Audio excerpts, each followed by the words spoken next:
ત્યારથી અત્યાર સુધીમાં અમને પીવાના પાણીની ખૂબ એટલે ખૂબ તકલીફ પડી રહી છે. પાણી આવતું જ નથી એવું કહીએ તો ચાલે. અરજી આપવા છતાં પણ કોઈ જોવા નથી આવ્યું. છેલ્લા 2 વર્ષથી તો અરજી આપેલી જ છે, પણ અત્યાર સુધી કોઈ જોવા જાણવા કે તમને શું તકલીફ છે એવું પૂછવા પણ નથી આવ્યા. રાજ્યમાં સ્થાનિક સ્વરાજની ચૂંટણી જાહેર થઈ ગઈ છે અને હવે નેતાઓ વોટ માંગવા આવશે ત્યારે જનતાએ હવે પોતાનો મિજાજ બતાવવાનું શરૂ કરી દીધું છે.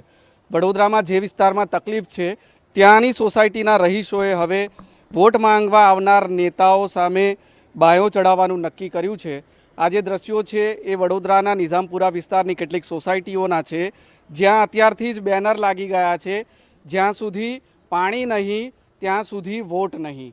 આ દીપમંગલ, મયુર પાર્ક, શ્વેતા પાર્ક સહિતની જે સોસાયટીઓ છે ત્યાં જોઈ શકો છો બેનર લાગ્યા છે, જ્યાં સુધી પાણી નહીં ત્યાં સુધી વોટ નહીં.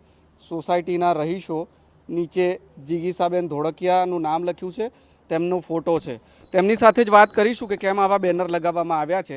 જીગીસાબેન, આ બેનર કેમ લગાવવાની જરૂર પડી છે અહીંયા? બેનર લગાવવાની જરૂર એટલા માટે પડી છે કે હું છેલ્લા 20 વર્ષથી તો આ સોસાયટીમાં રહું જ છું. ત્યારથી અત્યાર સુધીમાં અમને પીવાના પાણીની ખૂબ એટલે ખૂબ તકલીફ પડી રહી છે. પાણી આવતું જ નથી એવું કહીએ તો ચાલે.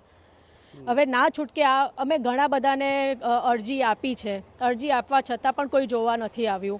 હવે આજે મીડિયા થ્રુ પુષ્પાબેનને ખબર પડી એટલે હાલ હમણાં એ આવીને ગયા છે. તમે રાહ જોતા હતા ક્યારે ચૂંટણી જાહેર થાય ને નેતાઓ આવે ને તમે બેનર લગાવો, એ લોકોને પાછા વાળો, શું કરવાના છો? ના, અમે રાહ નથી જોતા. અમે છેલ્લા 2 વર્ષથી તો અરજી આપેલી જ છે, પણ અત્યાર સુધી કોઈ જોવા જાણવા કે તમને શું તકલીફ છે એવું પૂછવા પણ નથી આવ્યા.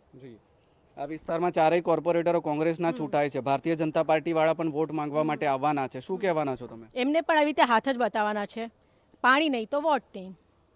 કેટલા ઘર છે આ સોસાયટીમાં અને આજુબાજુની સોસાયટીમાં જેને ત્યાં પાણીનો પ્રોબ્લેમ? 60 થી 100 ફેમિલી તો અહીંયા રહે છે જ, જે બધાને પાણીની તકલીફ છે.